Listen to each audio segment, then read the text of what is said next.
How you do one thing is how you do everything, guys. In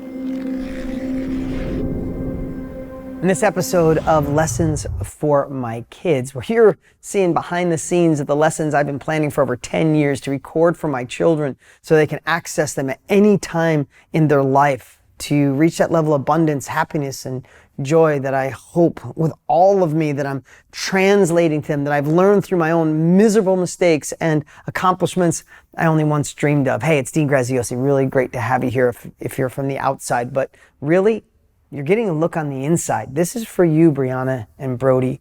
I'm doing these week after week. I have over 200 lessons that I've learned in my 30 years of being an entrepreneur, of the trials and tribulations, and this is my best way through video to give back. And we decided to share it with the world. So when you're done watching this, if you have children in your life, relatives, friends, family that need this, this may be the most important lessons ever. And I try to do each of them in 10 minutes or less so we can incorporate it into our life. Bree and Brody, thank you for letting me share this with the world. I hope you don't mind. Today, I want to talk about the lesson of doing it great, even if you hate it. And what the hell does that mean? I see so many people going through life and they're doing a job, in most cases a job that they dislike. They hate the job they're in and they're just kind of for you guys, do you remember the movie with the little girl was a rabbit? Oh God, I can't think of it. She was a bunny. She became a cop. She went to the big city. And in that were the sloths, right? And when they went to the bank and she needed something really quick and she's a rabbit, she's like, can we get this really quick? And the sloth working the thing was like, sure, we can do it. All right, that was a really bad imitation. Okay, I say that because I feel like so many people are being sloths in their life, in their current job, right? Or what they're doing. Like, I hate this. I'm going every day, but I got to pay the bills. And they do it like a sloth. While simultaneously they're saying, once I do my own thing, then I'll be like the rabbit. Then I'll be like Superman. And in my experience, that's not the way it works. How you do one thing is how you do everything, guys. So I'd love for you to analyze. I don't know how old you are when you're watching this. I don't know if you're in your teens, your 20s, your 50s. Maybe you're watching this when I'm dead and gone. But if you're doing something really shitty with lack of energy, lack of effort, you're being the sloth from the rabbit movie that I can't think, something Topia. I don't know, something Topia, I think it was. If you're doing that, that's how you do one thing. It's how we do a lot of things or how we do everything. I'm going to give you an example, guys. When you know this, but I was in the collision repair business with my dad. And every day, I was the only painter in the shop for a long time. Every day I'd work on cars. At night, my dad would line the cars up and I'd paint them. A lot of times the ventilation wasn't good. It would give me terrible headaches. I still think I get headaches from that because I spent 10 years painting cars. And my nails would be dirty and, it was just, I hated it. But you wouldn't know it. Because I knew there was more for me. Now, I don't know where I got this from.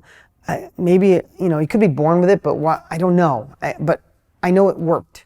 And it worked for John Paul DiGiorgio, and it worked for Richard Branson, and it worked for Tony Robbins, and it worked for so many, Ariana Huffington, so many, if you don't know those names, Google them, guys. But all I know is while I was working that collision shop, I was already starting real estate. I already knew I was doing bigger and more things. I was in my early 20s. I started in my teens. But if you came to that collision shop, people would say, oh my God, that guy loves doing collision repair. He loves painting cars. He loves doing Bondo. He loves replacing fenders and changing brakes and all those things. I hated it. Guys, I hated it. But for some reason, I knew it was temporary.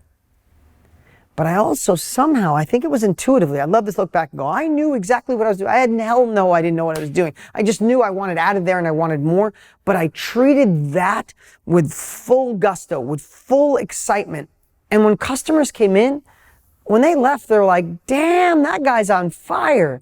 And I'm going to give you an example. One of my first big real estate deals that brought in, first time I ever made over $1 million, guys. I brought in $1 million in my 20s, starting with nothing. And I know I'm giving you a measuring stick, not that that's relevant. But one of the customers that came in was intrigued by me, was intrigued by my enthusiasm, intrigued by my excitement. And he's like, wow, you really love collision work. So I did his car and he came in and he said, you really love collision work? And I said, truthfully, not really. But if I'm going to do it, I'm going to do it to the best of my ability. And I was damn good.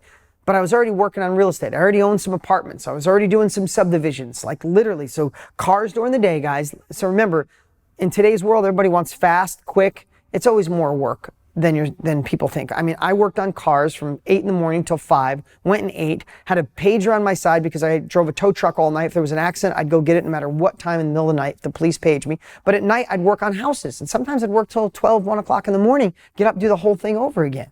That's a true story. So I'm telling this guy, my next level, I tell him about real estate. He's like, so tell me about real estate. So I tell him about a deal I'm working on. Long story short, because of my enthusiasm, because he saw how excited I was, even in something I didn't like, that guy ended up lending me the money to buy one of my biggest real estate deals. I think he lent me $90,000. I'm a collision guy that worked on his wrecked car, and he gave me $90,000 towards this deal. He ended up making such good money. I made great money.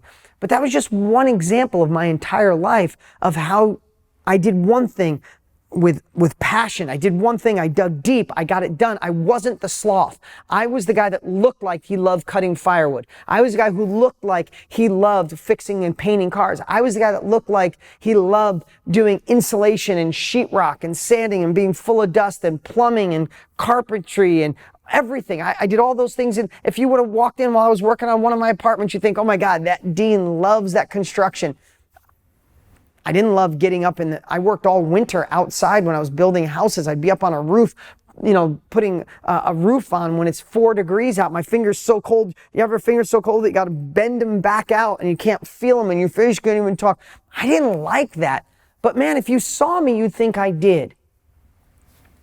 Only because I know I carried that same, it was just temporary. I was going to say I carried that same excitement through. I carried that ability to want to learn and adjust. And I think that's what's allowed me to go from cutting firewood to be in the collision business, to be in the real estate business, to be in the course education business, then in the writing book business, and then being in the live event business, and then being partners with Tony Robbins and my buddy Brendon Burchard. And how did I translate to all these? Because I bring this, like, if I'm going to do it, I'm going all in, or I'm not going to do it at all. So in this lesson today, I want to encourage you to be really honest with yourself. Are you being a sloth in one area and expecting to be the energizer bunny when you do the thing you really want? Because it may never come. And I'm going to encourage you to kind of audit your life and decide what areas you're slacking on and how you could step up that game, knowing, as Tony Robbins, my dear friend, and you guys know that because you've met him and you know what a dear friend he is, as Tony said, what if life happens for you, not to you? What if the current thing you're working on right now that you feel like a sloth and you're just like, oh, this sucks, I hate it, I do a midnight shift or whatever it is, what if that was designed for you to give you the experience for the next thing that's going to be the big thing? Or maybe it's not even the next thing, it's the next thing after the next thing, but all of those are designed to allow you to navigate new territory, to create new capabilities in your life, to be ready for the next level of happiness, abundance, joy, wealth, self-fulfillment, impact on others that you deserve and desire. So this lesson today, guys, is really simple. How you do one thing is how you do everything. Step it up and watch how the abundance will come your way. Thank you so much. I appreciate you. I'm glad you're here. For those of you from the outside, from my babies, from my kids, love you, appreciate you. Thanks for watching this, and I got another great lesson coming. What's up? What's up? Hey, before you go, you need to watch these next few videos. They're absolute game changers. Hurry up and click right over here and watch them, and I'll see you there.